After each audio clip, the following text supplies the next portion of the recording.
guys, Richard Seller here with another YouTube video. I think you guys got tired of seeing my face, so I've pulled Robert Pettier, one of our great new young lawyers, and Angie Pereira as well, to come in and talk a little bit about some of the things we see in our practice. There are experts, they do a lot of client work, so I wanted to talk to them and have them talk to you guys a little bit about some of the things we see in our practice and some of the mistakes we see clients make that actually hurt their cases. So first, let me introduce Angie. Angie, nice to meet you. Robert. Hey, how you doing? All right, and let's get right into it. So guys, talk to me a little bit, and we'll start with Angie, about some of the mistakes you see our clients make in the sense of how they harm themselves when they may potentially have a claim in the workplace. I think that there are certain times where a client feels like they need to withhold information that they feel is harmful to their case. But I think that if they knew that knowing the information in advance could be helpful, they might disclose that information. And I'll give you an example. We had an FMLA claim, and client was terminated, she and others that were on FMLA. And there was, she worked at a company where she had to make phone calls, customer service rep, and she hung up on another agent. So they used that as the reason for her termination. She didn't disclose this to us. We found out later on. The way that the conversation ended could have been construed differently. I could have made the argument against it and argued against that being the reason for her termination.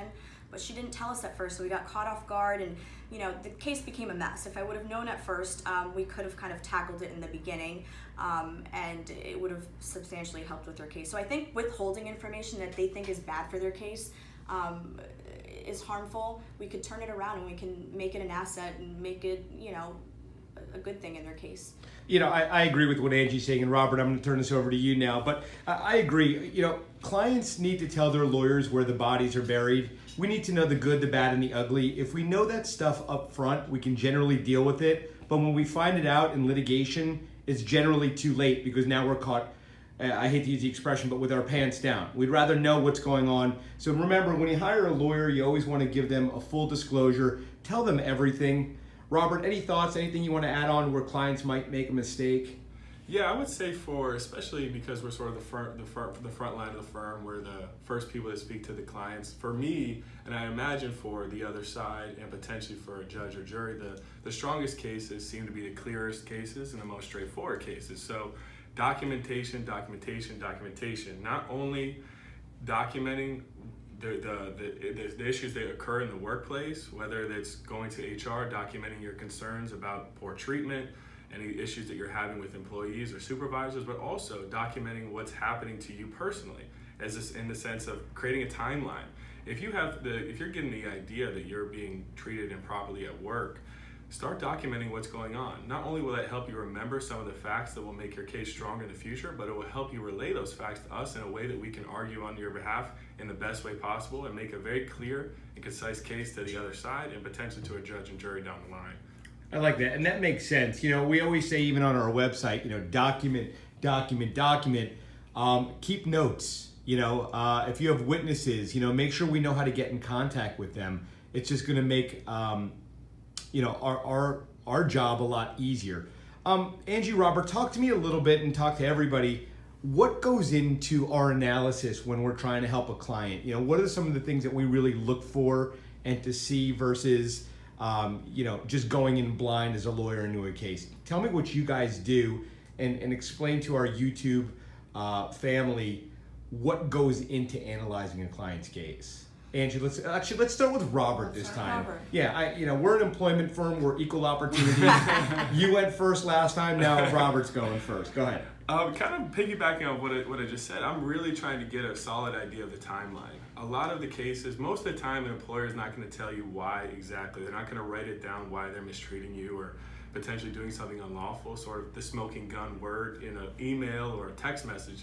So a lot of times we make a case that certain things, potentially certain poor treatment, is connected to an unlawful act by the timeline. So a lot of times when I'm speaking to a client, I'm really trying to get a solid idea of when things happened and how they were connected to other events that ended up occurring along the line.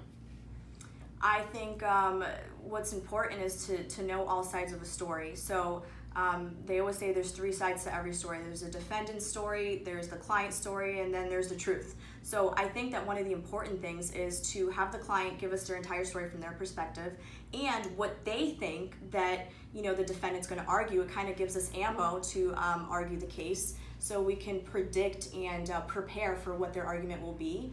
And just knowing, you know, what their reason for termination was, and, you know, we'll argue against it from the beginning. We just to know everything that the client knows from their perspective and what they think the defendant's perspective is. And like I said, or like Robert said, I agree with the timeline. Just knowing the sequence of events is very helpful.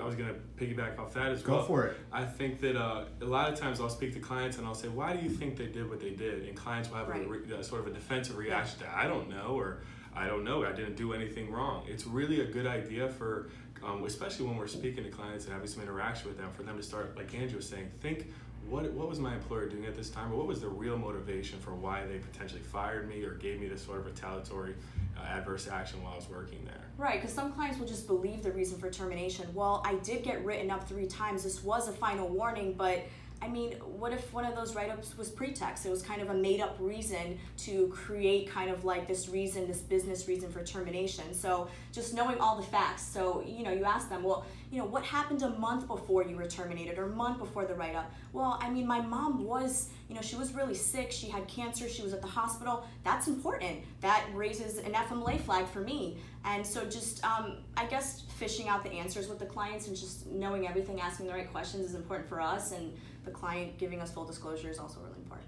Awesome. Thank you very much, guys. As our YouTube family knows, we're always super casual here. Robert and Angie said, I don't want to go on camera just like this. And I said, look, we are who we are. And we always tell people, you're not hiring us for our wardrobe in the office. You're hiring us for our expertise.